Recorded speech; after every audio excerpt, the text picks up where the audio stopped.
The frustration paradox. Is modern tech actually getting worse? For nearly 4 decades, I've been immersed in the world of technology.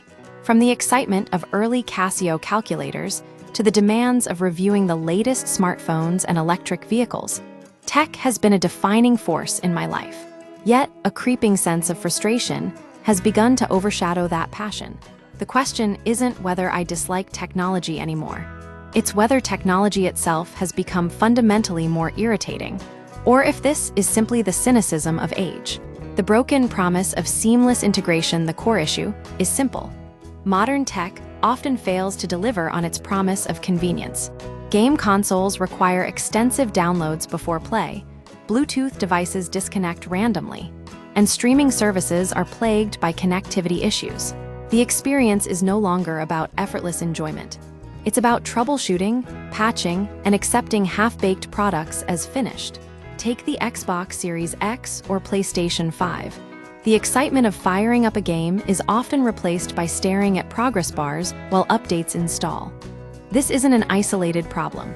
The launch of games like Cyberpunk 2077 demonstrated a disturbing trend, releasing products before they're actually ready and relying on consumers as unpaid beta testers. This isn't just about software.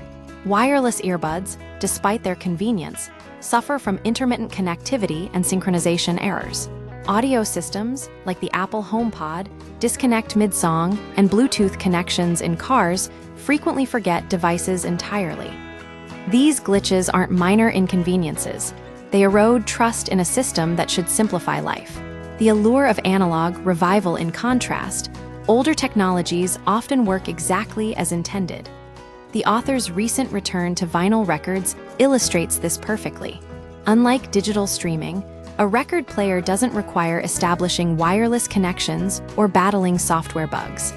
The experience is tactile, reliable, and free from the constant demands of updates and troubleshooting.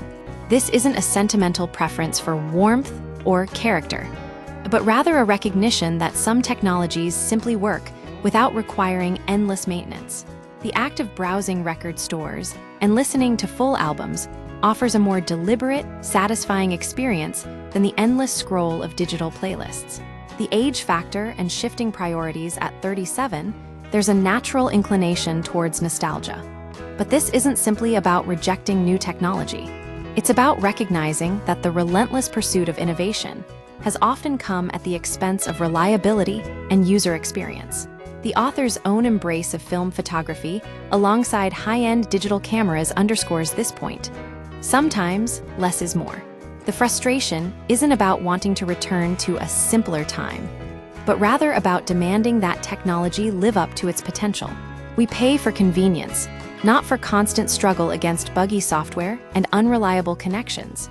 The question is not whether tech is getting worse, but whether the industry has lost sight of the fundamental principle. Things should just work. Ultimately, the frustration is real.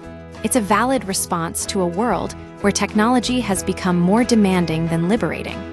The goal isn't to abandon progress, but to demand better from the tools that are supposed to make our lives easier.